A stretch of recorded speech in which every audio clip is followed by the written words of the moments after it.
What's up, guys? Before we start today's episode, I want to read off some dates to you. And you might be thinking, shouldn't he just memorize these dates? You're right, but numbers aren't my thing. So, on the 13th, I will be at Zany's in Nashville, which has already come and gone, but I kind of wanted to just brag that I was getting to do it. On the 15th, I will be at Helium Comedy Club in St. Louis. On the 17th, I will be at Howard's Deli. On the 19th, I will be at Funny Bone Westport in St. Louis for the Best of the Midwest Showcase. We got a special episode today, guys, because we are celebrating the Marine Corps birthday. I'm sitting down with my buddy Alex Tripp and another comedian and good friend of mine, Will O'Donnell. Both of these gentlemen were in the Marine Corps, and we sit down and answer some Marine Corps-themed questions. I want to do a shout out real quick to everybody who sent in some questions. I want to shout out Sergeant Michael Saavedra. I want to shout out Corporal Angel Navarro. And I want to shout out Staff Sergeant Josh Long. All right. Thanks, guys. I appreciate you, buddy. Thank you for sending in the questions.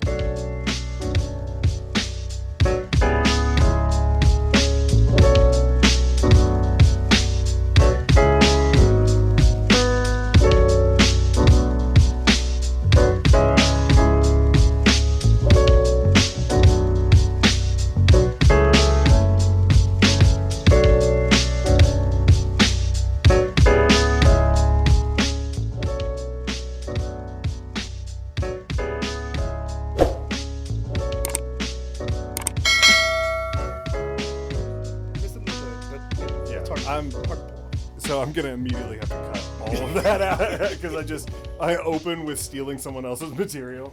All right, so this is the Marine Corps episode. So first of all, let's do this. I got a couple beers if people want. Absolutely. Some tall boys. Yeah, I thought this might spark conversation. You asked me if I wanted to have a beer. I was like, yeah, I'll drink one. And you give me one giant one. Yeah. Well, yeah. I love it. I don't know if you can tell by the size of me, Will, but that's kind of how I live my life. Let's get into it. Yeah. And also, all right, so first, I could save this for later, but actually, I did get you guys something for the birthday. Oh, nice. Here you go. There you go. Happy birthday, boys. Ooh. Do you guys know what, do you know what birthday this is that they're about to celebrate? Very nice. 230. What do you think? 46. It's a 249? Medium machine gun plus 8. 248. Okay. Yeah, 248. The only reason I know is because I saw somebody the other day, they had a picture of the 240, and they were like, Marines, you are this plus 8 crayons. That's how old you are this year. I was like, oh, nice. I mean, the real question is, have you watched the Commandant's speech yet? No, okay, so there was a lot. I was prepping a lot for this, and I was looking up like old Marine Corps battles and stuff, and I was like, maybe it'd be cool if I read off some like brief Marine Corps history, but I kept crying every time I would read something because it would be like, the Japanese officer said it would take 1,000,000 men 100 years, and the Marines took the island in 72 hours. And I was like, fuck yeah, they did. Like, it was just so like, I was like, oh, it was so tough. I love it so much. Like, fanboying out. Where's my mouse? Here we go. I think on this podcast, since we're all three Marines, we're going to have to, every once in a while, someone's going to have to interrupt and be like, Commandant is the highest ranking officer in the Marine Corps. Yeah, right, yeah. Yeah, there's going to be a lot of I feel like I'm going to have jargon. to have like spark notes at the bottom, like the Bible, where it's like, okay, this is what this means. Why is it French? Nobody knows. Nobody knows why it's French. Yeah. Okay. Come on, mouse. It's so weird. It doesn't work on the top of this, but it works on the bottom. Here you go. What's this? Put that under the mouse. Oh, yeah. Smart. Oh, look at that. That's why you were military intelligence right there. Yeah, something like that. Do you see IR grunt over here? I just start hitting it. The laser doesn't work on the wicker. Yeah, what's happening? No, thanks for coming in, guys. Happy birthday. Happy birthday. Let's right there, we should tell them what we're talking about. What do you mean happy birthday? Yeah. So Somebody asked me, "Hey, are you going to do a Veterans Day episode and like find out which branch is the best?" And I was like, "It'll be a 15-second episode." And be like, "Well, what's up, everybody? It's the Marines. See you next week." Like, so no. Instead of Veterans Day, we're celebrating the Marine Corps birthday, which is November 10th every year, the day before Veterans Day, and everybody knows the best holiday in November, more than likely. Correct. Right? Yeah. Do you remember? Okay, let's see how good you guys are with the Marine Corps knowledge. Do you remember where the Marine Corps was founded? Ton Tavern. What city? Philadelphia, Pennsylvania. Boom, crushed it. Yep. Nice. It was after a Steelers game. It was It was. It Yeah. was. bunch It of was. hooligans, bunch of football hooligans got out. Yeah, they watched. Was it Jerome Bettis run Yeah. run through the Broncos line, and they were just like, "Dude, we should go fight people." That we need pirates. That would be great. Okay. All right. Let's start easy. Who is the best leader you ever had in the Marine Corps?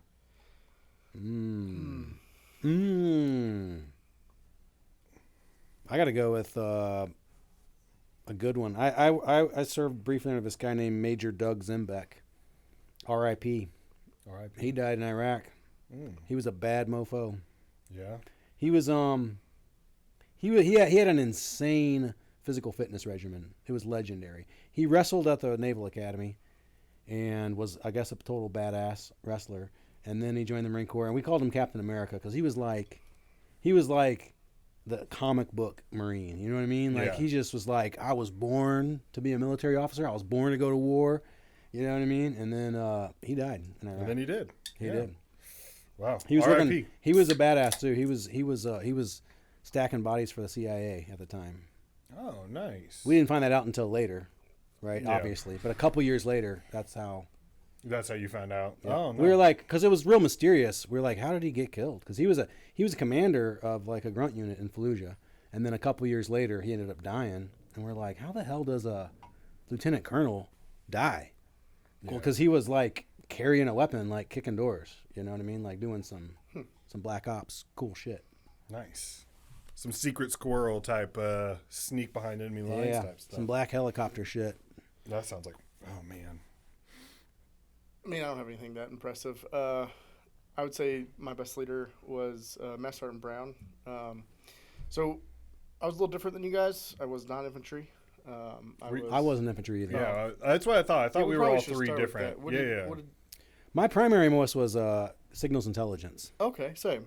Okay. Oh, you were 26? 2600? Wow. Okay, I didn't Okay, real I was okay. going to be Check teamed up it on out. this episode. All right. So I was a 21.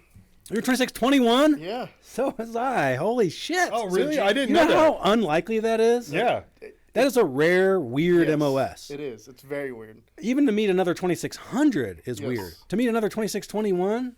Yeah, it's Holy crazy. shit. To anybody not following along right now, it just means that they were basically like janitors and stuff. Yeah, they didn't do anything. It just means like less than 1%, less than 1%, less than 1/10 of Marines are 2621s. Yeah, So that's- So the you're- fact that 3 of us could get together and 2 of us would be 2621 is so fucking unlikely. yeah. I had no idea that you were SIGINT. That was my primary. Yep. I didn't. Oh man, I didn't know that at all. I thought you I don't know why, but I thought you were like an engineer, maybe. No. I don't. I became. I'll get into my story later, but Yeah, it's I think convoluted. I think every single Marine has a story where it's like, well, my primary MOS is this, but I ended up doing this. Because you get there and they're like, well, needs of the Marine Corps, new job. So that's pretty crazy. No, you guys. So I know you can't. Your job's actually really cool, like so cool that you can't even really explain kind of what it is. I mean, okay, so for the people out there, the Marine Corps separates its jobs by its MOS, and in the Marine military occupational specialty, MOS. Corps, correct, and other branches throw in letters and stuff, but the Marine Corps is all numbers. And the first two designate like the field you're in, and then the second two designate like that job in that field. So for the 2600 is signals intelligence. We have linguists, stuff like that. But for what I'm assuming what we did, we were more of like the teams operators. At least I was. which is not to say anything of like the go-getters. But we essentially took a team out, and the best way that I've found to explain it is, in my personal instance, is I just ran around Afghanistan with a police scanner and listened to what was going on around me. And then I had people who would translate it to me, and then I would send that to the infantry unit that I was supporting. And so if it was, a lot of times it's a whole lot of nothing, but there are other times where they're just, okay, we see them, they're over there, the Americans over there, whatever, right? And so a lot of indications and warnings, stuff like that, so we're never caught off guard. But half the time it was just static, because you'd get the infantry who wouldn't want to turn off their jammers, and it would just mess I don't know everything what up. I don't know what you're talking about. Which I get, right? Because, the biggest threat out there for them really was running over something, Yeah. or a remote control detonated IED, and so they'd have those jammers on so those wouldn't happen, and I get it. But for us to do that, our job, we can't just be flooding the RF spectrum with just all kinds of noise. So different types of protections, I guess. But whenever we would stop, so moving, we told them have it on, obviously. But anytime we'd kind of stop, pause for a little while, we'd ask them to turn it off. And as long as word got passed down to everybody and everything was turned off, then we could start kind of just listening to what was going on around us. But that's the base level of what we did. That's a pretty good explanation of what signals intelligence is. You did it way better than I ever could. Every time I just remember asking you so many times, and you're like, well, I'm not really supposed to talk about it. And I was just like, ooh, look at you. But, I mean, I get it. There are probably aspects of it that you're not. You can keep it generic, right? Yeah, that's about as generic as you can get. Now, so Because the classified stuff is all about the specifics, Yeah. right? The specifics of what you're doing, and the okay. The technical aspects of it are classified. But the fact that there are people out there listening to the radio waves is not classified. No, I mean, Yeah, everyone knows. Yeah. Yeah, we've been doing that for years. No, what years were you in? 99 through 07. Oh wow, I thought you were like, for whatever reason, I thought you were like 02 through. So you No, were way ahead. I of joined us. before 9/11. Yeah, when Wow. I joined, the country hadn't been at war forever. I was like, it's just gonna be peace forever, Was your plan to just do like 4 and get out, and Yeah. then? And then I had a baby, Mm. and it was like, oh, I'm not gonna. I was like, I needed the money. Yeah, I needed the money and the stability and the healthcare and the what am I gonna do? So I did another. I ended up doing 8 years total, so 8.5. So did you get sent out after everything popped off, I guess? Yeah, I ended up going to Iraq. I did Iraq twice. Okay. I never went to Afghanistan. See, I was the opposite. I went to Afghanistan twice. Never got to go to Iraq, though. And what years were you in? 10 to 15.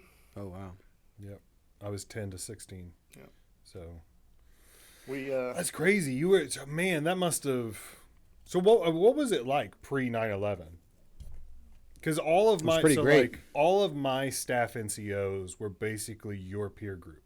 So all of like my higher enlisted, the guys in charge of me, were like, I knew like my company gunnery sergeant he joined in 97, I think, and he said that he was swimming in the Mediterranean Ocean, and somebody was like, "Dude, America just got attacked!" Like, and he was just some lance corporal, Yeah. And then next thing you know, he actually went like snipers, and then MARSOC, and then like all kinds of like he became. When a I joined, badass. I guess like that level of guys, there was some first Gulf War guys still around. Yeah, There were some first Gulf War vets, and those were the only guys who had seen any real action. And but even that war was kind of like, like wasn't that big of a thing. No offense to you Gulf War vets out there, but it's like, what did that war last a month? Yeah. It's like you can sit on my nutsack for a month. You know what I mean? Who cares? But we like, can say it. It's okay. but like, I don't know. Like, so it was just different. It was like the way that everybody flexed on each other was, it was like, I've been on 4 floats. I've been on 3 floats. I've been on 2 floats. For those who don't know, that meant that like Marines deploy on ships and they float around in the ocean for 6 months, and that's called a float. And so that was the way people flexed, because there was no, I've been to Iraq twice. I've been to Afghanistan 3 times, because there were no war. There was no action anywhere. So you just went on float. Yeah. And that's the way you flexed. The cool thing was going on float meant you did 30 or 40 port calls. You stopped in every port, and you got drunk, and you met ladies. You got to see And all you, the things the recruiter told me I get to do. Go see the world. You ate, Just get sent to the sandbox Yep. twice. and then that all ended, man. And then Iraq happened, or after 9/11 happened, and it was like I went on float, and there was no port calls at all. It's not secure. We just floated around, and it was not cool. We did one, and it was. I think we went to like 4 or 5 different ports that like weren't training exercises or something like that, but it was like Bahrain, which is just the military base. So it's like, I mean, you walk in, there's a barber shop, there's a Pizza Hut, a GNC, and that's it. Like that was, and maybe a Taco Bell or something. And Maybe a place to get some bootleg DVDs or something. yeah. Some cigarettes. Those haircuts were pretty legit, though. Yeah. Did you ever get for whatever reason, overseas haircuts are next level. Dude, no one has ever done this to me except a barber in Iraq. He was a Jordanian barber. He cut me all up real nice. Then he took some rubbing alcohol solution, put it on my ears, and I was like, what's that wet shit on my ears? And then he took a lighter and went, and my ear went poof, and it was on fire for a second. My ear was on fire, and then it instantly burned out, and all the hair on my ear was gone. And just, yeah. And I was like, need that. that's amazing. You just burned all the hair off my ears. Oh, my gosh. American barber wouldn't do that in a million years. No. Right? I mean, He's it's thinking like- about liability and getting sued. Insurance. But Middle Eastern guys are like, fuck it, I got an idea. Set it on fire. You know what? Cut these hairs real quick. Flames. Blow it up. Let's. Flames are always the answer. Yeah. And now we have all the burn pit things. Yeah. Who would have thought burning trash and fecal matter would be a good bad for you. thing? So I didn't realize that both of you had the same MOS. So my next question was going to be, which is the best MOS? I didn't realize I was going to be outnumbered and outgunned, but it's all right. I'll fight this off. All right. Do you want to make your case for which? Well, you don't even have to pick your MOS. You could pick something totally different. I'll flex on this one. Okay. So, I didn't actually ever really do anything cool in the Marine Corps. Like you were always telling me like, oh, we'll stack bodies, and I'm like, no, I didn't. Like I didn't do shit. Like when I actually deployed, I didn't do anything cool. Like mostly it was just boring, sitting behind a computer screen. But I did do some badass training in the military. So I was a part of a radio recon team, and so I got to go to amphibious reconnaissance school and become a recon Marine. I'm a 0321 as a secondary MOS. Really? An 0321 reconnaissance man, which is one of the only MOSs. At least they probably changed it now. It's probably reconnaissance person. I think it's still no. I think it's reconnaissance gay trans or something now. It's like it's a reconnaissance they them. yeah, it is. It's like reconnaissance Chaz Bono or something like. But I was a reconnaissance man.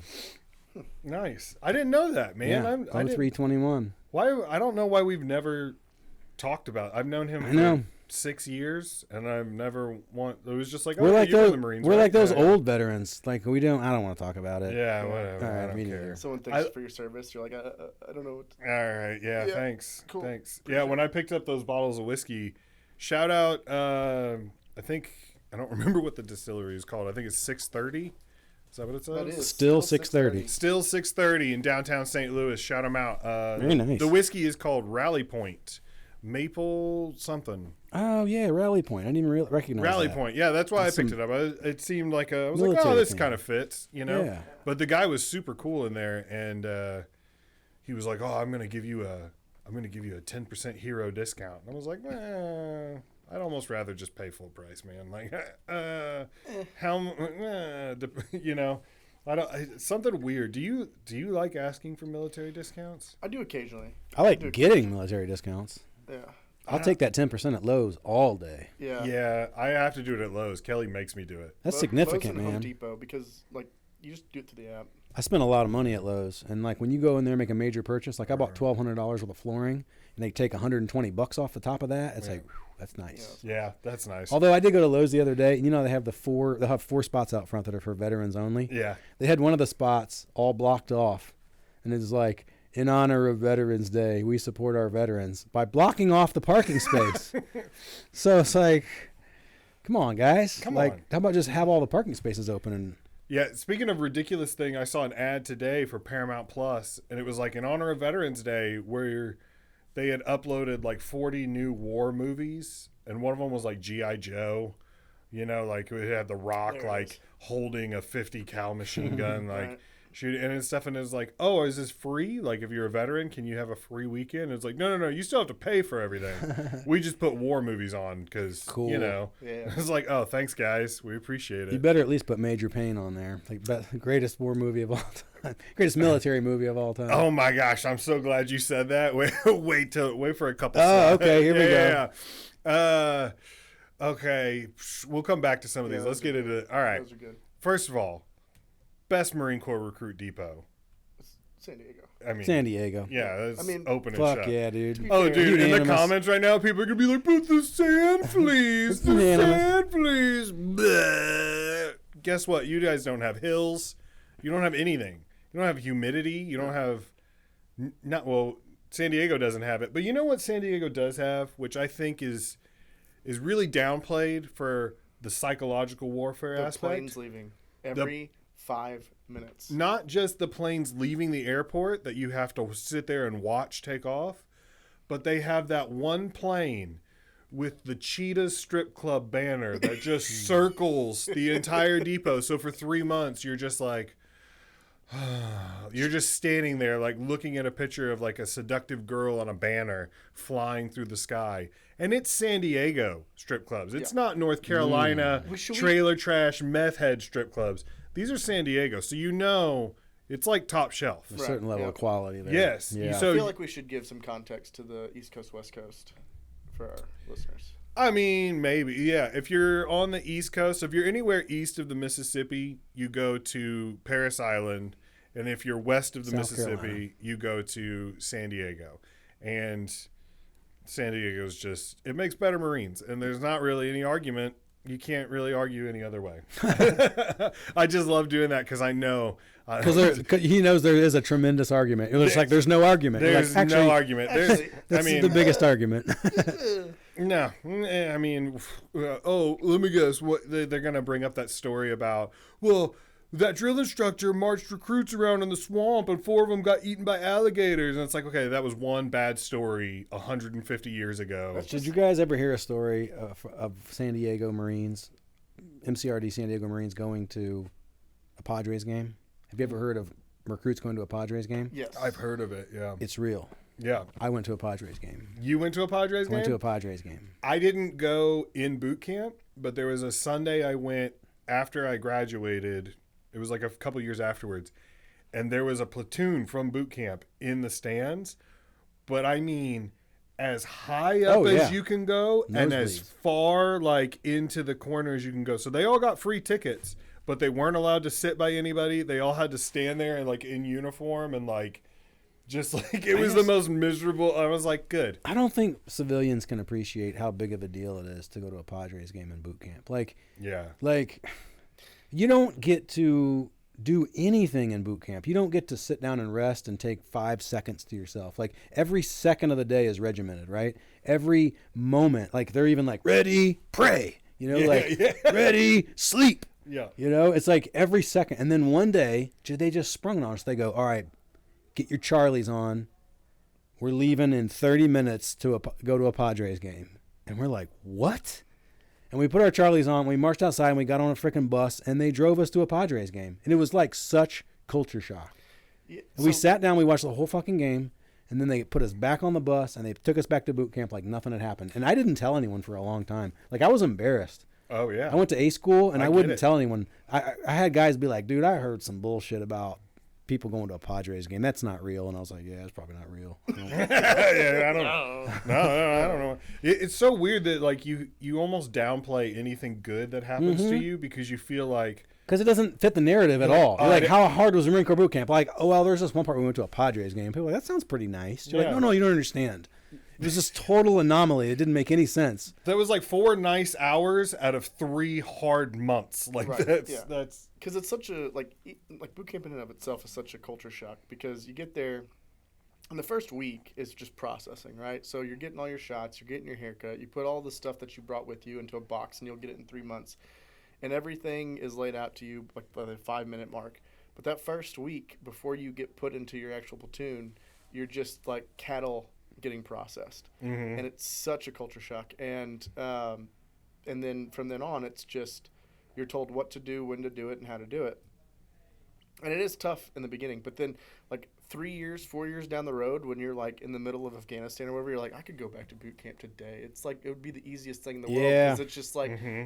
as long as I listen and as long as I'm not the slowest person, we'll be all right. Oh my gosh! The first 4 years I was in the infantry, and then the second 2 years, or the last two that I was in, I was a marksmanship instructor and then primary marksmanship instructor at Edson Range, which is where recruits learn in boot camp how to shoot. And I didn't realize like how good they actually have it. Like they're stressed and they're tired and whatever, but it's like you were guaranteed at least 7 hours of sleep.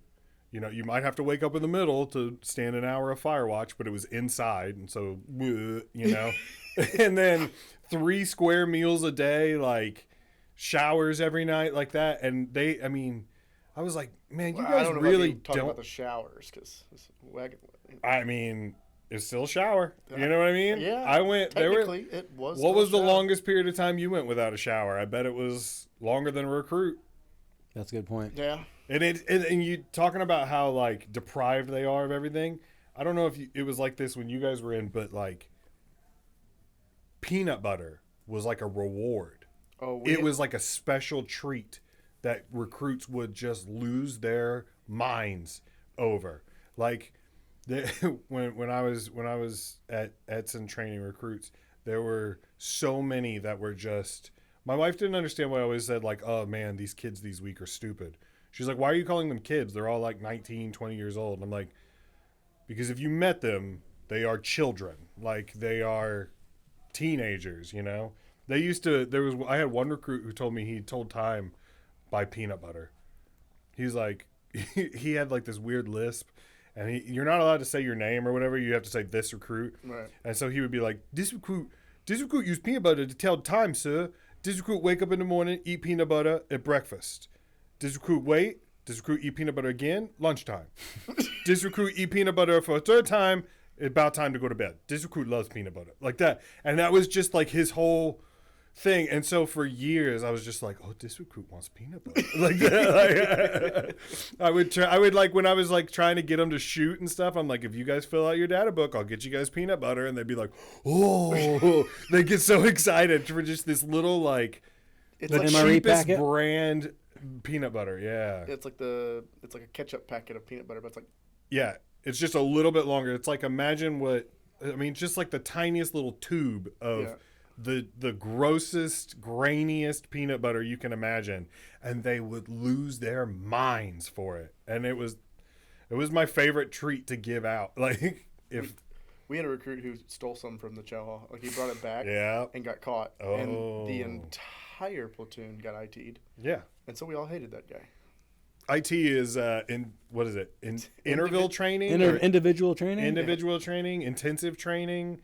I've heard it 1,000 different ways, but it's basically like they just make you do like push-ups, jumping jacks, mountain climbers, sit-ups till you puke or what, like But you're like they're changing you up so much. So like you're listening to what they're saying, and they say, okay, do jumping jacks right now. So you do Aye, jumping sir. jacks, and then Jumping you, jacks, like, aye, sir. and then it's like mountain climbers, and so they barely let you kind of get started with one exercise before they switch you to the other, Uh-huh. or they'll just hold you on mountain climbers forever. Yeah, or it was always so you could always tell when it was going to be quick or it wasn't going to last that long because they would change exercises quickly. They'd be like mountain climbers right now, sit-ups right now, push-ups right now, jumping jacks right now, and you're like doing so many things. You're like, okay, this is going to be over quickly. But the days that they were like, all right, push-ups right now, Just and you'd be let like, you go. oh, no. shit, like that. He's got time Oh to no, kill. He's got time to kill. and they'd be like, okay. Jumping jacks right now, ready, move. And you're like, aye, sir, like that. And then next thing you know, we had one guy who, so your drill instructors, people don't realize this, but like the drill instructor's only real goal is to like teach you Marine Corps basics, but then also teach you how to drill. They don't teach you how to shoot. They don't teach you how to do anything. That's why they're drill instructors. They teach you how to march. They teach you how to like do all the dog and pony show type stuff, but the big thing that they prepare you for is final drill in boot camp. That's like the big, and if your platoon wins final drill, you're supposed to get, I don't know, some honor or whatever, but We were on our platoon. What are you talking about? Doesn't mean shit. You know what I mean? It's one of those things they convince you means a lot, and then you get done, and you're like, oh, well, that didn't matter at all. Well, shit, now I forgot where I was going with that. But we had this kid, a squad leader in my platoon, who on final drill, he put his belt on backwards. So it was going the opposite opposite direction. And I mean, he was the first guy that chief drill instructor checked out, walked through the ranks and just goes, your belt's on backwards, and then just walked away. And they marched us off the parade deck, and they took him out for hours and just IT'd him. He came back at dinner time, and they only let him get soup, and he was shaking so hard his spoon, it would just all fall off his spoon. He'd be trying to get a little bit of food in his mouth. The stuff people do, man. It's how do you put your belt on backwards? But stuff blows your mind in boot camp. It's stuff that guys can fuck up. Oh yeah, just the simplest thing.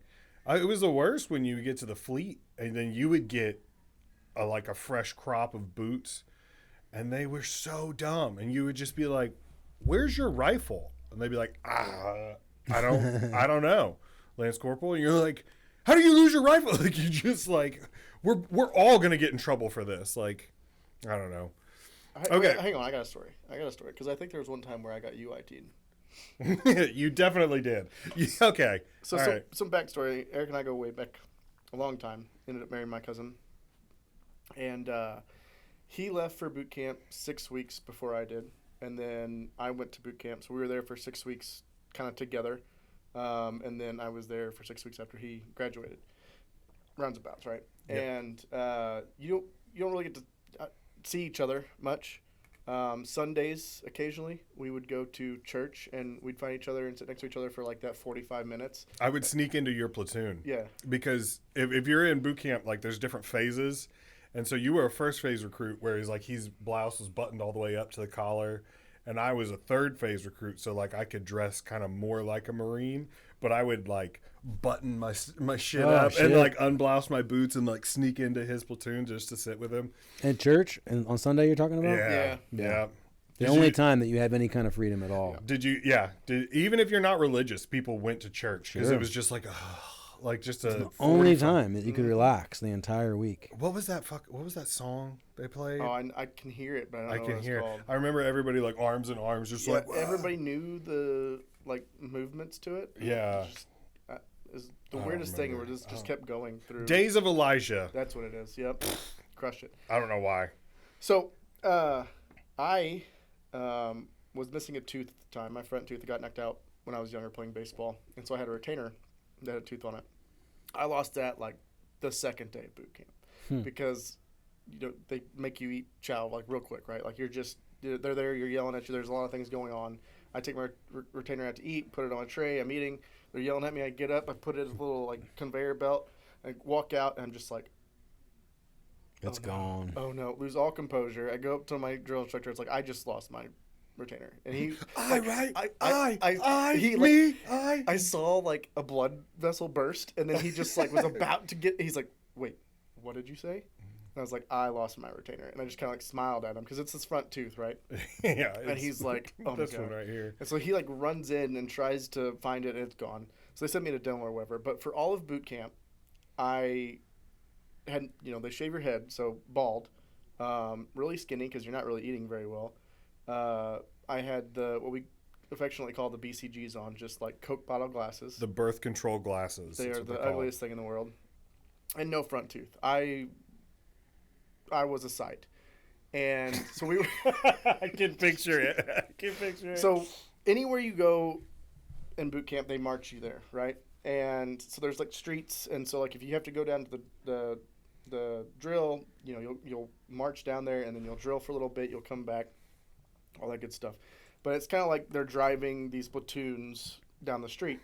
And Eric's large man, hard to miss, and I was on one end and he was on the other. And we kind of, I saw him coming from a while away, and we made eye contact as we were passing. And I just give him a quick, big grin with no tooth, and he just lost it. It wasn't that you gave me a big grin. Well, first of all, if you're so my platoon's going this direction, his platoon's coming towards me, and you're not allowed to like. It's not like you can just like look around. Like I can see out of the peripheral another platoon, and I knew that he was about to start boot camp, so I had been scanning all the new platoons to see if I could see him, and I'm using my peripheral, and I look, and right at the last second when he's like right here, I'll never forget. You had the glasses, the shaved head. You just turned really quickly and went like that, and then went back to like looking straight, and I went, I just lost it, and they were like, "Ah!" Like they just came and swarmed me, and I mean, the rest of the platoon went and did some class or whatever, and I remember just being in the sand pit, and I still, like, I just couldn't stop laughing, just thinking about you, like, with your missing tooth and your Coke bottle glasses. Oh man, that was a good one. That was worth it. Okay, next one. Best Marine Corps base. Well, I know which one it's not, but we've got... It's not even up there. Oh, it is. Yeah, it is. I promise I put it up there. So we've got Quantico, Camp Lejeune, Camp Hansen in Okinawa. There's also Camp Schwab in Okinawa. I don't even know Camp Hansen. Is that Really? Where's that? Okinawa? Yep. Oh, okay. Yep. There's Didn't. Camp I've Hansen. never been. Yeah. That's where I went on... I've never been to 29 Palms. That Really? was the one I was going to say. And then Camp Pendleton. I mean, I have to go Camp Pendleton. Yeah. First Marine Division myself. Gotta love that. But yeah, I threw 29 Palms in there because I think we can all agree that that is by far the worst base in the Marine Corps. Yeah. My favorite 29 Palm story is that in like the 50s, early 50s, it was an army base, and then the head generals got together and they're like, yo, this is not inhabitable. It's inhumane to have humans stationed here. The Marine Corps were like, we'll take it. Yep. And Perfect. Yeah. we've had it ever since. So I don't have any experience at any of the other ones. So I was only at Camp Pendleton. I did my my MOS school down in Pensacola, but that was a Navy base. And then 29 Palms, I went there a lot for training. Technically, it was Camp Wilson, but it's in 29 Palms. Spent a month at Camp Wilson myself. Oh, I You spent remember the several Warriors months Club? Oh yeah. Oh yeah. Yeah. It was the worst. Yeah, I can't believe you. How did you get out of not going to 29 Palms? Like, not even once? Not once. I didn't. I never did a. What did they used to do a big exercise out there. What was it EMV? called? Well, CAC or whatever. Yeah. they I never changed, did that. It changed CACs. names. It was Then and then it was Mojave Viper, and then it was Enhanced Mojave Viper. Yeah. I somehow just missed them. You know what I mean? Like people from my unit would go, and I somehow would miss it every year. So really, the only one of those I really spent any time at is Lejeune. I was at Lejeune for 3.5 years. So you were Really? Second Red. Yeah, I was at Second Rad, man. So you went from MCRD out to Lejeune and just... Well, Fort Huachuca, Pensacola. It took. I mean, back when I went through, I did 8 months at Fort Huachuca. Then I went like 6 months at Pensacola. Then I went to Camp Lejeune. I was in the Marine Corps like 20 months before I got to my unit because the school was so long. I showed up to my unit at corporal. Really? I showed up to my unit in NCO. I showed up... Which wasn't terribly uncommon at that time in that MOS. It was ridiculous, but it wasn't uncommon.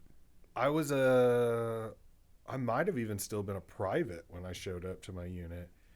And then I went through PFC and then Lance Corporal. And then I was a Lance Corporal for like 3.5 years, like 3.5, 4 years. But that's how it kind of should be. You know what I mean? It's like... I didn't mind it. I was getting annoyed that I was the last one of like my friends to pick up corporal, but I mean, it happened right before I got married, so at least I got to get the blood stripe for when I was married, you know. But I don't know. It did take quite a while. I didn't help myself. I wasn't the greatest Marine of all time, but you know, I did my best. Okay.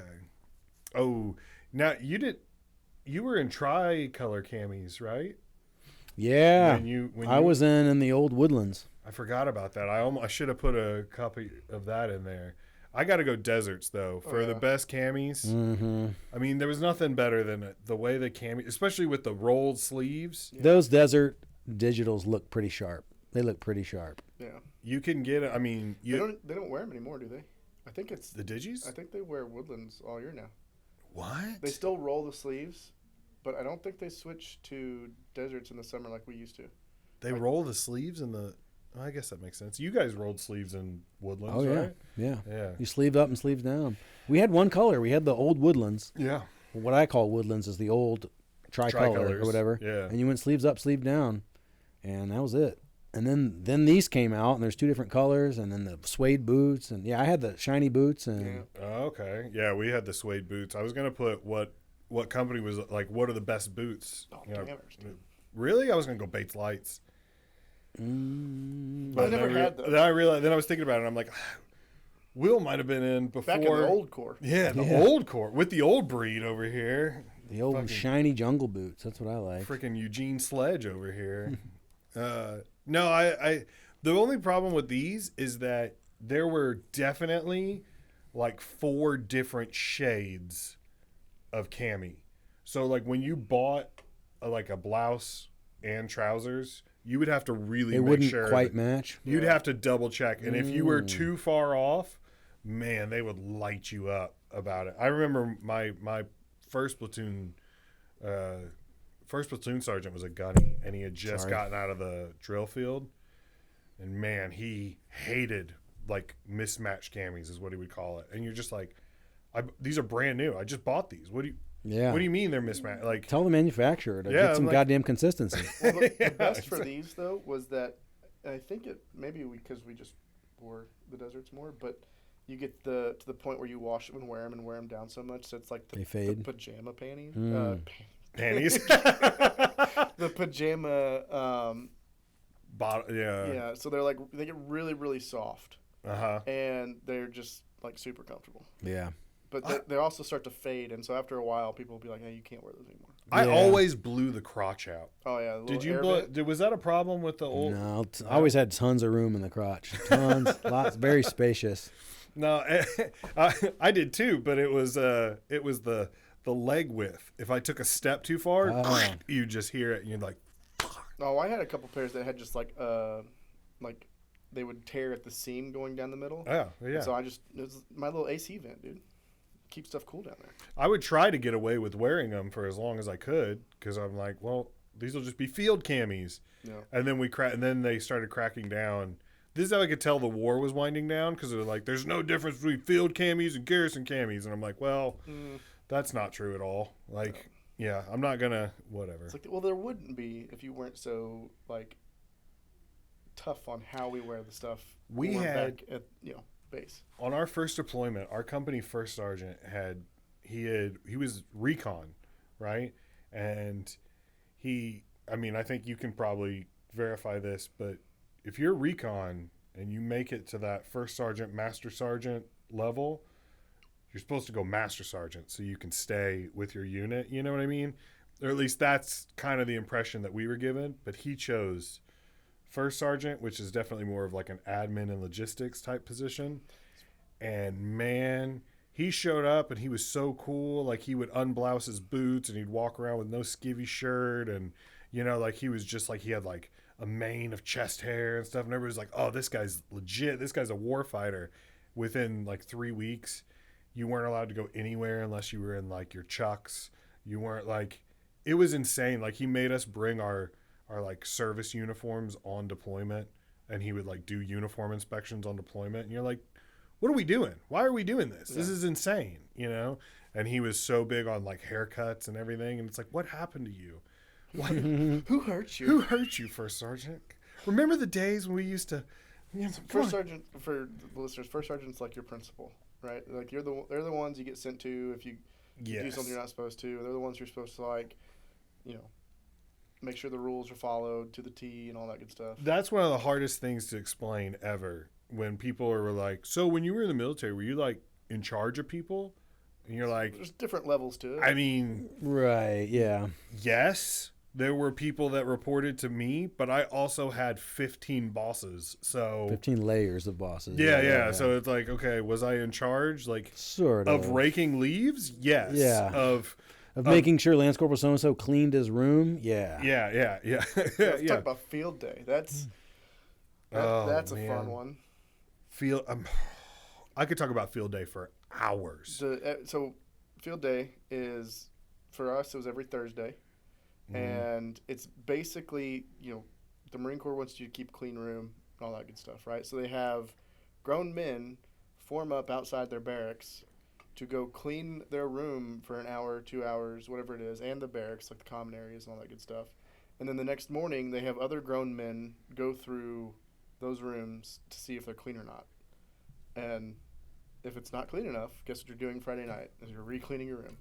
I remember your first week in the fleet was just so happened to be a 96, so like 4 days off for 4th of July. I believe so. And I wanted to go to Vegas. Yeah, we were getting a big group together to go to Vegas. And I mean, he had just checked into his unit maybe like 48 hours beforehand. Ooh.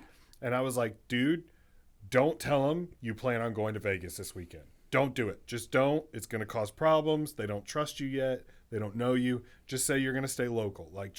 And he was like, being the good Boy Scout that he is. Don't want to get in trouble. He was like, I'm just gonna reason with you, Staff Sergeant. I plan on going to Vegas with a couple buddies. Instantly fails field day. Instantly they were like, I don't know about this. I don't know about you going. So I came over and I remember helping you scrub. And I was like, we got to make this spotless so that way they'll let you go. And I remember sitting there scrubbing the tile or something. And your old roommate was standing there and like, this is bullshit. I don't know why we failed. I don't know why we failed. And I was like, dude, shut the fuck up and clean something. This is important. It was just such I never seen the difference, I guess, because when my seniors would come in, it would just be Lance Corporals, and they would just beat the shit out of you and then check for dust. But when your field day inspection came in, it was a staff sergeant, and he's like, hey, gents, I'm going to talk to you like real men. And I just want you to know I was a little worried when you said you were going to Vegas, but you seem like a good... And I was like... Oh, yeah. What is Grunts this? versus... Yeah. Oh, what is nice, this? Yeah. We were in the chill MOS. So chill compared to... Totally. I know. Right. It was almost embarrassing sometimes. You know what I mean? Like when real Marines would come around, we'd be like, oh, yeah, don't pay attention to us. We're gonna stand here with our hands in our pockets, and I might call the staff sergeant Bill. You know what I mean? It was... People make fun of the air wing. We were way slacker than the air wing. I loved hanging out at your barracks because, first of all, they were nice as shit. They were didn't they call them the Hilton or something like that? Because they were brand new. You guys had a lounge. They had two volleyball courts and a lounge out back with giant TVs, and you guys would get together and have beer pong barracks parties and stuff. And it was co-ed.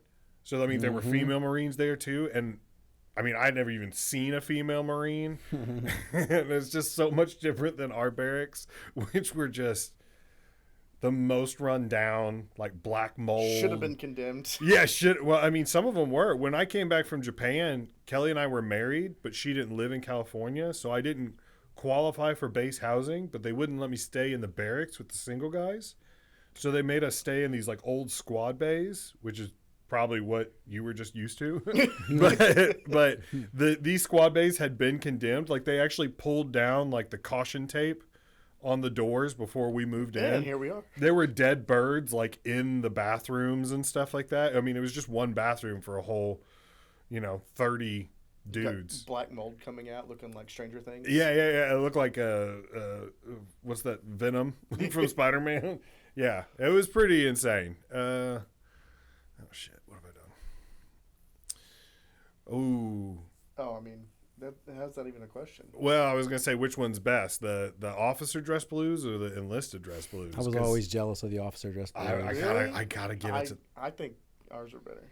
Man. Really? I mean, I love the red. I love the red accent on it. I feel like it pops, but that shiny belt across the officer uniform, man. The black on black with the Sam Brown. Is that the Sam Brown belt? Is what they call that? That black belt. Everything about that shit is you said with the black on black, and I thought you were talking about his skin. I was like, well, come on. No, he's got the gold piping on the cover. The officer dress blues are sharp. It's sexy. I do. Hot take. I think the service alphas. That's a good looking uniform. I agree. When you do it right, yeah. The green with oh man. Service alphas are. I didn't appreciate them much when I was young, But later, I appreciated them a lot more. Like when I was a young Marine, I was like, I think they were good looking. I remember coming home from boot camp though, and my dad was like, "That's a good looking uniform." Yeah. And I was like, "It is." He's like, "That's some World War II. That is classic World War II, classic, good looking." And I was like, "Oh, okay." That's what I was about to say. I feel like Didn't the Army just switch back to their like old school ones? They called them the pinks or something, but I feel like they looked a lot like our service I uniforms. think they did change theirs Yeah, I because think they I had some ugly ones for a long time. They had those like Yeah. those like polyester like 70s ones. Yeah. That's what they were wearing when I came in. They were bad. It was a bad. Their service, they call them service A's or something, but they were not a good looking uniform. And they went to one that's more like our alphas. Yeah. That kind of Of course. yeah. Yeah. Get your own shit, Army. Jeez. Yeah. just do that just to piss off. Well, I mean, I mean, yeah, The whatever. Army's- They deserve it. They know. Their dress blues, I admit, their dress blues are sharp. The Army dress blues, they hardly ever wear them, but when that's a sharp uniform. It does, yeah, because they have black and gold, right? Like on the sleeves or something like that. I do wish with the dress blues, I wish they had the unit patches like they did in World War II. I don't know if you guys saw, but like some of the infantry guys would have like the blue diamond, or Oh, that's cool. like. They did that they only did it during World War II, I think. And then very quickly were like, they got rid of it because they were like, we just want Marines to be Marines. We don't want it to be like, Oh, right. you know what I mean? Like, and that is pretty cool that it's just, it doesn't really matter what your job was. People are just like, oh, you're a Marine? I'm a Marine. We're the same. Yeah. When I first, apes together strong. you guys probably don't even. Apes I know together. you guys don't remember this, but you might have heard about it. When I first joined, there was a thing in the Marine Corps. It's so funny to say now because it sounds so fucked up. But they were like, there's no black Marines and there's no white Marines. There's just Marines and dark green Marines. Yeah. That was the term, dark green. Yeah. And like they thought that was politically correct. They're Yeah. like, they'd be like, do you know Lance Corporal Johnson, dark green Marine? Yeah. Yeah, that's Like that sounds way worse than just saying black guy. Like he's a black guy. Yeah. Like dark green sounds like a slur. My second platoon sergeant, so our platoon sergeant for a second deployment was he was a dark green Marine, and he said that on his way to boot camp, they would say, "There's no such thing as racism in the Marine Corps. There's no white, there's no black. It's just green." And he's like, "Now, all my dark green Marines move to the back of the bus," like that. Yeah. I loved this. There's a quote by there's an Air Force like general that had a quote about the Marines. I wish I could remember his name, but he said, "There is no racism in the Marine Corps because the Marine Corps treats everyone like they're black." I'll have to look it up and I'll put it on the screen. But best rank in the Marine Corps. Well, I mean, I feel like from experience, I could say my favorite rank I ever held, sergeant. Sergeant fucking rules. yeah. I've heard that, but as a bit of a shitbag, I gotta go senior lance corporal. It's not an official rank, but it is. Like he's senior lance corporal, not a boot lance corporal, but like Terminal. terminal corporal. lance. Yeah. Which would have been me if I hadn't had a 6-year contract. I 100% would have gotten out as a lance corporal. No, I can't imagine. I didn't even get sergeant until after I was already out. And then I got a warrant saying I was a sergeant. And I was like, oh, well, sure would have been nice.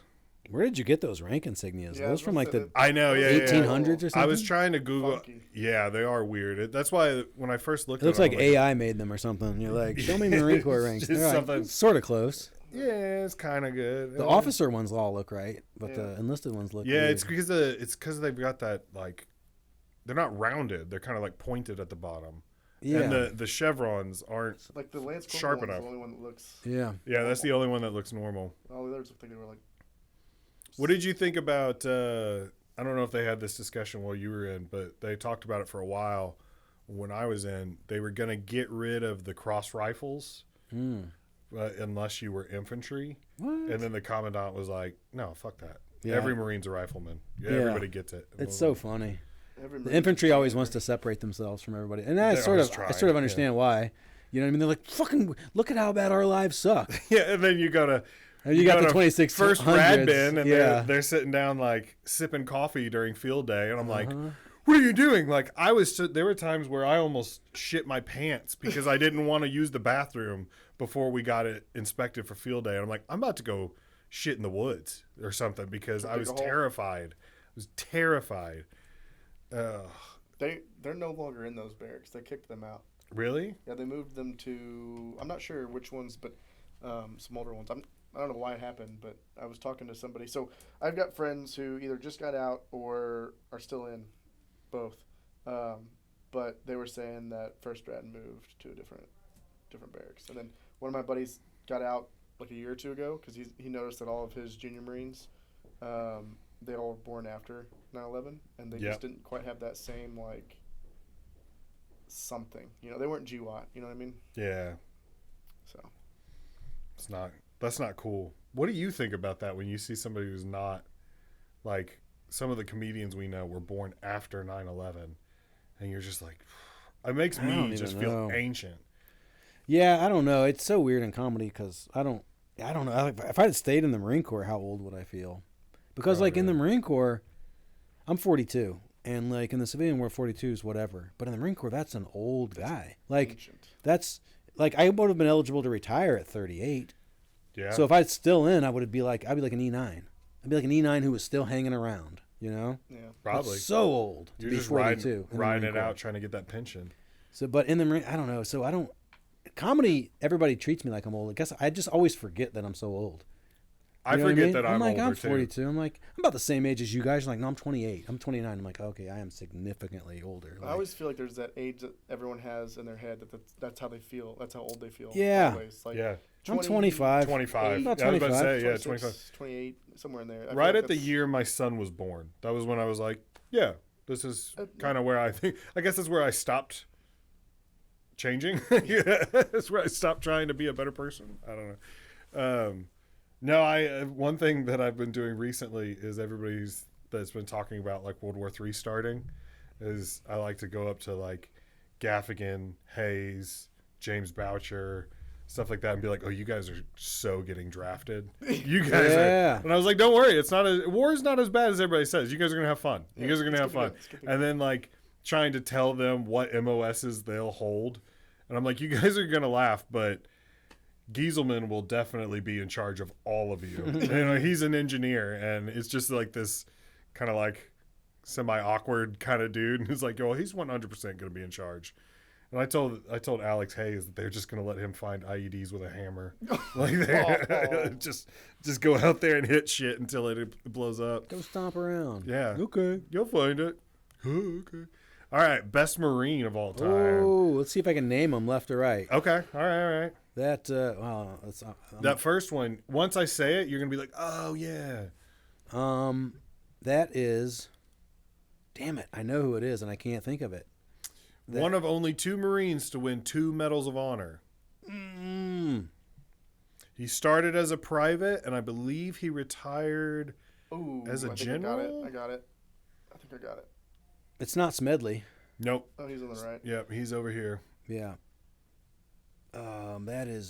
It's not John A. Lejeune. Starts with a B. Nope. I know the picture, and I know that as soon as you say it, I'm gonna know it. Look at his old chevrons, dude. He's got some old chevrons. The chevrons that take up the whole width. He's got some weird coat on. I guess those are like. Look at his cover. So he got his first Medal of Honor during the Boxer Rebellion in China, and he got his second Medal of Honor. Dan Daly. No, is it Dan Daly? It is Dan Daly. Dan Daly. So we've got Dan Daly, who's this handsome gentleman right here. Do we know? Barcelona. Yep. Then Italian looking. Yeah. And then of course you got the legend, goat, Chesty Puller. Yep. And then you got Smedley. Smedley Butler. A lot of people love Smedley Butler for a lot of reasons. Everybody loves Smedley Butler. I remember he was my platoon sergeant's favorite person, and he made us write it all like a book report about him on deployment, about how great he is. And then I like looked up more stuff, and when basically by the end of Smedley Butler's career, he said, "I feel like I've lived my entire life as a pawn for." I think he called the United States government a racket. Yeah, or whatever. he And said he's war like, is a racket. war is a racket. And, A gangster for capitalism. yeah, I'm a gangster for capitalism. that's what he said. And he was kind of, I guess by the time he was old, he was kind of, I don't know, maybe embarrassed He by was a little his bitter service. He was a about little some of the yeah. things that they had to go do. But Yeah. plus, they, you know, Which is the same thing, which is funny because a lot of Marine Corps heroes, like later in life, are like, I don't know if I should have been doing that. You know, it's kind of like Eugene Sledge and Bob Leckie. They were two Marines during World War II. It's what the specific, not the specific, but the Pacific is based off of. There's two books, With the Old Breed and Helmet for My Pillow, and both of them after the war were like, I'm never putting on my uniform again. I'm never like, this is not how it's supposed to go, you know. But the Marine Corps is like, they're heroes, you know. Personally, I gotta go Johnny B, John Basilone. I mean, is there a better story out there? I mean, that's like Hollywood level type, you know. He was in the army. He fought the Japanese in the Solomon Islands, then realized like, hey, I need to change it up. I don't feel like, he said he thought the army would get destroyed if they went to war. So he joined the Marine Corps because he was like, I think they'd do better against the Japanese. Goes to Guadalcanal, just stacks bodies, right? I mean, mows people down with a machine gun, gets 3rd-degree burns because he's carrying it just under his arm, like no protection whatsoever. I think they said he killed somewhere between like 200 to like 400 Japanese soldiers. It was like hard to figure out. Wins the Medal of Honor. They send him home to sell war bonds, right, to help the war effort. After like 6 months, he's like, no, I want to go back. I want to be with my men. Goes back to Iwo Jima, gets killed in action, right? Like, he had a free ticket. Like, he could have gotten out, decides to go back. I got to go with Johnny B. I mean, you make a strong case. Yeah. I mean, you said it, though, Chesty. Chesty's the famous one. He's Yeah. he's the hero. I mean, I don't know why. I don't know why Chesty's. I mean, I think he was the most decorated Marine. most decorated Marine in all time. Yeah. So, I mean, I could see why you say that. Look at that resume on his chest, dude. I mean, look at. Oddly enough, these two were on Iwo Jima at the exact same time. Well, Guadalcanal at the exact same time, which is kind of cool. Mm-hmm. Two legends at the same battle. You know what I mean? What are you going with? You going? Are you a Chesty or a Johnny I think B I'm man? going Chesty, man. It's hard to beat that resume, dude. I'm Yeah. a baseball guy. Go by the stats. Yeah. All right. Okay. Chesty. I mean, I get it. He was he led Marines. John Basilone, he led Marines as well, but also like he's kind of more known for his individual accomplishments. Yeah, individual contributor. I don't know. That's hard. Smedley's pretty great too. So is That's Dan true. Daly. True. Yeah. You can make a pretty strong argument for any one of them. That's what I was trying to. Yeah. If I just read one history book about any one of the four of them, I'd be like, that's the guy. That's the guy. Yeah. That's the guy. Yeah. It's. I mean, it almost is like I almost feel bad picking one, because I don't want to discredit the acts of any of the other ones. I don't know. Okay. Oh. Here we go. I gotta hit the head. All right. Yeah. I'll be right back. Okay. You two discuss. Yeah. All right. Best on-screen portrayal of a Marine. All right. We've got Clint Eastwood, Heartbreak Ridge, John Cena in The Marine, and then Damon Wayans in Major Payne. I mean, I know what I'm choosing. You know how I feel about Major Payne. Yeah. I feel like it's the best military comedy of all time. Clint Eastwood in Heartbreak Ridge is so amazing. He's so great. Like, he made so many people join the Marine Corps. Oh, 100%. Like, especially recon. Oh, man. Recon platoon kicks butt. But, oh, man. Clint Eastwood, Gunny Highway, and Heartbreak Ridge is so great. The movie's a little hokey. Yeah. But his portrayal as a Marine is he's so tough. He's so badass. And some of his lines in it are fucking amazing. I would say that Clint Eastwood is the portrayal that he's what the Marines want to be. Mm-hmm. They want everyone to be Gunny Highway and Heartbreak Ridge. Yeah. That's how the Marine Corps wants everyone.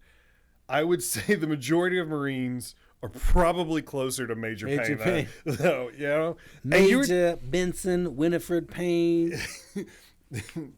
You were saying that there's so many great quotes from Heartbreak Ridge, but I mean, Major Payne, every 30 seconds there's a great. My favorite is when he goes up and he shoots the closet or whatever, that he's like, the boogeyman's in my closet, so he just shoots through the closet. He just empties a magazine into the closet. And he comes out and the kid gives him a hug and he's like, "What you trying to do, boy? You plotting on me?" Like that, and wraps him up. Yeah, I mean, Major Payne has to be the greatest Marine in cinema history, maybe. Damon Wayans is so great. Played by a non-Marine. Yeah. You know? Damon Wayans nailed that character. Like, he made fun of the drill instructor type and yet elevated it at the same time. You know what I mean? It's such a hard line. It's like he's ridiculing it, but at the same time, you're like, he's badass. Yeah. Like, Major Payne is a badass.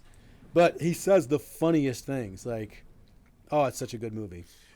I mean, yeah, exactly what you said is that it's so weird that you don't feel like he's putting it down. He's elevating it. Like, Major Payne, even though it's a comedy, even though it's ridiculous and silly, like, yeah.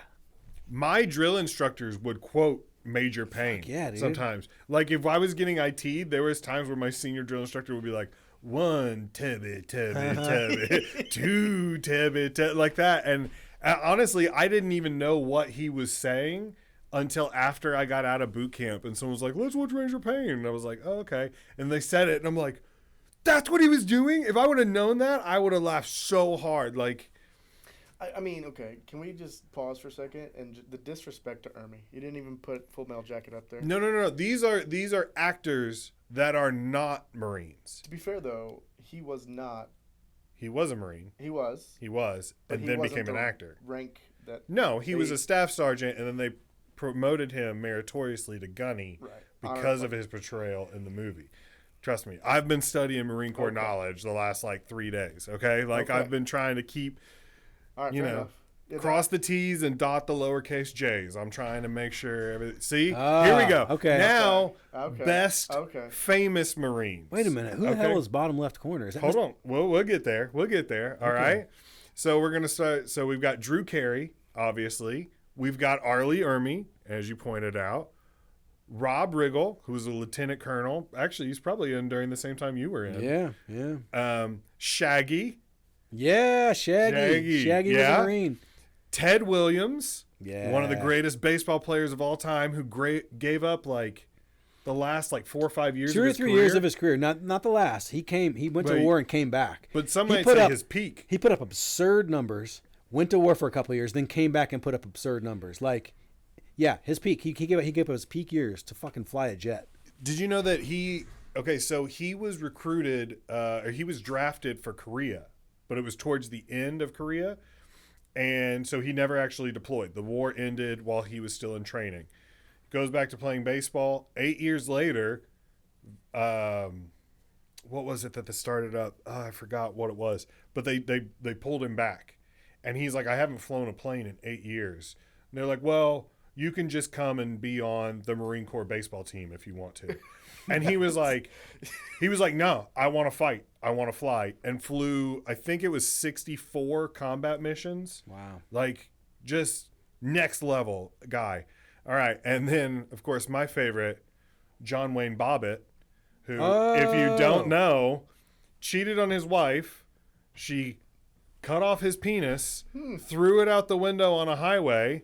They found it, reattached it, and he made an adult film with it. Arguably one of the most Marine Corps things you could do. It's very Marine Corps. I'm just saying. All of these men have clearly made the Marine Corps proud, But best famous Marine? For me, That's tough. it's tough between Arlie is your quintessential. Like Right. he's like, is that me? I'm sorry. Maybe. No, you're good. Yeah, I'm going. I got to go with Arlie. Yeah, he's. I got a chance to meet him, and I Wow. didn't get to. He was at the PX one day while I was on base in Pendleton, and the line was like, I mean, it was so long, and He was a guest speaker for one of our unit's birthday balls. really, It was the one that I was deployed for. But of course, of so course. like Roby, I think has got a picture with him. Cookie's got a picture with him. Oh, that's dope. Yeah. Shout out, R.I.P. R.I.P. Gunny Early, Ermy. Sorry, The disrespect. I know. I gotta go with Drew. I don't know. I like Drew Carey. That's honorable mention for me, I think. You know, we actually have the same birthday. Oh. November 10th. What? No, I'm just kidding. No, we actually have the same real birthday. But, yeah. I don't know. Nobody's going with Shaggy? Nah, it wasn't me. I knew a guy who served with Shaggy. Oh, really? Said he was a total dirtbag. I can imagine. I can imagine. Can you imagine you catch Shaggy like stealing peanut butter from the chow hall? He's like, It wasn't me. wasn't me. Yeah, exactly. Wriggle's a good one too. Yeah. Yeah. Have you seen when he was on the Daily Show, The Project Pink one. the Berkeley episode, The where they hippie. sent him to Berkeley to like talk to people who were like the most like Project Pink, wasn't it? Yeah. And they were like, we feel like no one is. They were protesting the Marines because the Yeah. Marines opened up a recruiting station, wasn't it? In Berkeley. Oh. Yeah. And he's like, if only there was a group of people that were like dedicated to fighting for free speech and like, like helping everyone stand out. And they're like, I know, wouldn't that be great? He's just like, and then he was talking to someone who was saying like, the Marines are just blah, blah, blah, blah. And he's like, excuse me for a second. And then he goes outside and like punches a board. And he's like, hippies! It was great. He's so good. He was in the, and then he made that video about the guy who killed Bin Laden. Like I don't know if I've seen have that you one. not seen it? It shows like him sitting in front of his superior officer, and they're like, all right, obviously our nation is very grateful, but make sure you keep it under wraps. Like this is classified information. He's like, oh yeah, 100%. And then it says like 4 hours later, downtown San Diego, and he's in a bar, and he's like, how about another beer for the guy who killed Bin Laden? Like that. He's just partying. These are okay. So I was gonna come up with best MRE flavor. Oh, so I was just discussing this at work the other day, and I think the best one's Chili Mac because no matter what you put into it, it just gets better. You probably had a bunch of different flavors that we might not have had. That's true. Yeah. Did you have charms in your MREs? Mm-hmm. Did you throw them away? Mm-hmm. Yep. See, yep. they stopped putting them in there. They stopped putting them in there because everybody said Wow. that they were bad luck. Yeah, it makes They it got rain. Expired If Skittles. you eat charms in the field, it'll rain. Yeah. Or saying, at least it's not raining. It'll rain. Yeah. You know? I remember one time we said that we were like, you don't eat charms, do you, First Sergeant? And it makes it rain. And he got out a pack of charms and he just bit through the package and just started like, there's 2 layers of wrapping in charms. He just bit one out of there and started eating it. We were like, that's not how you eat them. I like that That's he did it just to be like, fuck you Yeah. guys. I hope it rains. It's like, you're really going to make it rain. It's going to rain locusts or something. It's a biblical plague just because he ate charms. My favorite one was the Italian meatballs, That's a good one. and it was Italian meatballs and marinara sauce. The meatballs were like this big; they were tiny, but you could heat up the cheese with the like main meal, pour that in there, crush up some Cheez-Its, pour that in there, and then Tabasco, and they man, give you tortillas for it, right? they might. Yeah, they might. think I don't for remember meatballs the they gave you tortilla. tortillas. Ooh, those were next level. You had Tabasco, right? Oh, yeah. Right towards the end of my second deployment, Tabasco left MREs, and they put in little packets of Texas Pete. And I almost joined ISIS. And I was like, I was so mad because Texas Pete is the Texas hands Pete. down the worst hot sauce. They had some kind of military contract, though, because oh, yeah. Texas Pete was in every military chow hall. Every Yep. Navy ship, everything was Texas Pete. They had a good senator somewhere, or a good congressman getting them some contracts. So, because to your point though, the best part about it was they used to give you like the little actual Tabasco Glass bottles, bottle, yeah. which was cute, but there was only like 2 drops of Tabasco in there. Yeah. But then they switched to the actual like ketchup pouches of Tabasco. You got so much more, and then they switched to Texas Pete. It's like, what was this bullshit? I actually enjoyed the little bottles more. Those are fun. I liked them. They were really good for if you were tired and you were on post. You could just unscrew Just the eat cap one? and do it like that on your finger, and then just put put a it- little dab, like Just pull it in your pee hole. And you're like, ooh, I'm awake now. So we would just take Your- those caffeine pills that they gave you, because some of the MREs came with like little caffeine pills, they look like Oh, Smarties yeah. or Oh, I something. never had We those. just crush those up and snort those. Did you have chocolates? We did. The chocolate covered coffee beans. Yeah. They were a yellow and red package. Ooh, this reminds me. So I don't know if you'd have much experience in Iraq. I mean, I would assume you do, but like Rippets, I never did Rippets. Rip Fuel, Oh, I did Rip Fuel. and then they had like different. God, that shit was awful. Oh, it was so Yeah. bad, and like little half cans. But then they also had like several different brands of energy drinks that were in like the Red Bull cans. Like there was one that was, I think it was called like chocolate or something like that, but it was like a chocolate Java flavored one. They had one that was made by, I think it's Coke, but it was called Burn or something like that. It was basically Red Bull, but you could only find them like in country. It was the weirdest thing.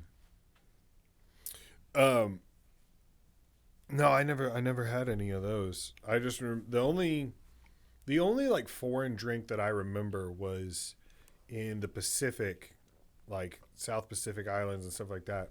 There was these giant like 2-liter bottles, and it was called Aquafina, but it wasn't just water. It was like water and pomegranate juice mixed together or something like that. So it was like a little sweet, but not too much. And you could just chug it. I mean, it was so good that people would just like, they'd buy it and drink the whole thing, but then it would make you shit your pants. Wow. Like within like 5 minutes, you'd be like, oh my gosh, I got to hit the head. Like, and it was pretty, Wow. pretty interesting. It was one of those things I missed. Like, it was so nice. Like afterwards, you're like, oh, I feel good. I feel clean. So what MREs did you guys have back then? The only one I remember that they discontinued was Frankfurters, beef Frankfurters. Really? It was like 4 hot dogs in an MRE. They called it 4 Fingers of Death. And it was just these 4 hot dogs. Did Which was not good. Did you have the cheese and veggie omelet? No, I don't remember that one. Do you remember the cheese and veggie? It was just, I mean, imagine a rectangle of like green gelatinous.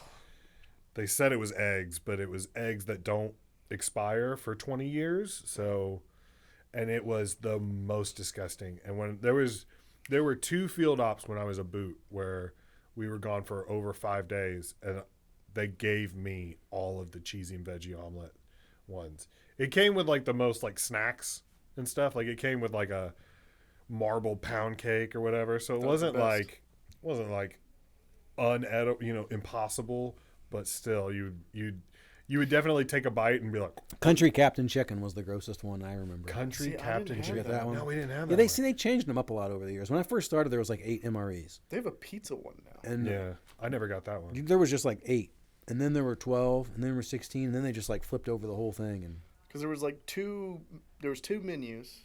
Mm-hmm. Like there was a version and a B version, but then in each menu there was like 4 different boxes, and depending on Yeah. what box you got, depending on what MREs were in there. I remember when Buffalo Chicken dropped. Ooh. Oh my gosh. Oh my gosh. It was like a race every time they bring out Get it? that Yeah. like B box of MREs, Mm-hmm. and people would just rat fuck through it, and oh my gosh. I remember it like, so I don't know how they were when you were in, but hazing was like pretty regular thing when I first got to my unit. And then for whatever reason, as soon as we came back from our first deployment, they were like, hey, hazing's done. We're not doing it anymore. So it was like, what do you mean? Like, because it was always kind of like, hey, you're not supposed to haze, and wink, wink, nudge, nudge, And then when we came back, it was like, no, you're really not supposed to haze anymore. And we're like, but We were also in a different part of the Marine Corps than you were. that's true. That's true. I get it. You guys are smarter than me. They treat you better. You guys, I didn't realize, like, that actually tells me a lot about you, Will. You're a lot smarter than I thought. I mean, I don't know. I figured you were smarter than just regular infantry, but I didn't know you were signal intelligence smart. Well, let's not get out of hand. I yeah. was in the Marine Corps. Like, let's not get carried away. I mean, hey, that's basically an Air Force job. I mean, right? That's pretty smart. Like, I don't know. You're not, well, whatever. What's the best version of Marine Corps punishment you ever saw? Were there any, like, unique punishments that you saw handed out that you were like, oh, that was pretty... I remember one time in boot camp, a guy scratched his face, and the drill instructor was like, you just stand here and scratch your face for the rest of the time we're waiting to go in the chow hall. And he just stood there. And afterwards, I asked him about it. He's like, oh, it felt great. He's like, it felt awesome. He was just rubbing it, yeah. We had, I think it was in my MOS school, one of the sergeants that was there went and picked like this little, it was like a weed or something, but it kind of looked like a little, what are those air plants called? But it was basically just this little plant. And he went and he handed it to one of the privates or PFCs there, and he's like, you have to carry this around to replace all the oxygen that you're wasting. And so he just had to carry it around for most of the day. We had something like that, except it was a tree. And it was up on a hill, and you'd have to go apologize to the tree of knowledge. So they would ask you a question, you know, like, what's the max range of a mortar? And you got it wrong. They'd be like, go apologize to the tree of knowledge. And you'd have to run up and actually apologize to the tree and then ask it the right answer, run back, and then deliver the message. And then you'd have to try to, like, find a buddy along the route to be like, dude, give me the answer. Like, I'm not running up this mountain 4 times. That was one. I never saw it, but there were 2 guys that got in trouble when I was a boot, because they taped another boot between 2 mattresses and, like, pushed him over the balcony on the catwalks of the barracks. That sounds like fun. Yeah, but because they didn't, like, cover him up all the way, and so when he hit the bottom, he, like, landed on his ankle and Medcept. Yeah, it's not Medcept. That's one way to get out of the Marine Corps quick. Yeah, yeah. I saw another guy snap his leg. He slid down like a mud hill and just went straight into a mud puddle, and it was so thick it just yeah. So I think the funniest one that I've heard about, which I never experienced, but is when you're on ship, is when you're on a float. If they catch people doing it, oh yeah, they give you that little like. The scarlet letter. Scarlet letter, yeah. I thought that's just hilarious. Yeah, I talked about this before with another dude, but we had if a girl would get it, we would call it the scarlet letter. But if a guy would get it, we would call it the red badge of courage. And we explained it to one of my gunny in charge of us, and he was like, "Oh, like the story about the whore." Like, we're like, "Yeah, gunny, yeah, sure, whatever." I got to wrap it up. I got to get going. Okay. All right. Well, that's I think that's good enough. Yeah. Yeah. You got any shows coming up you want to plug? Not that I can think of. Okay. Everything's out of town.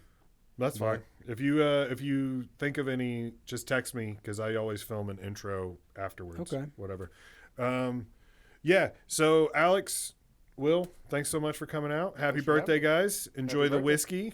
Thank you very much for the whiskey. What a nice gift. No worries, man.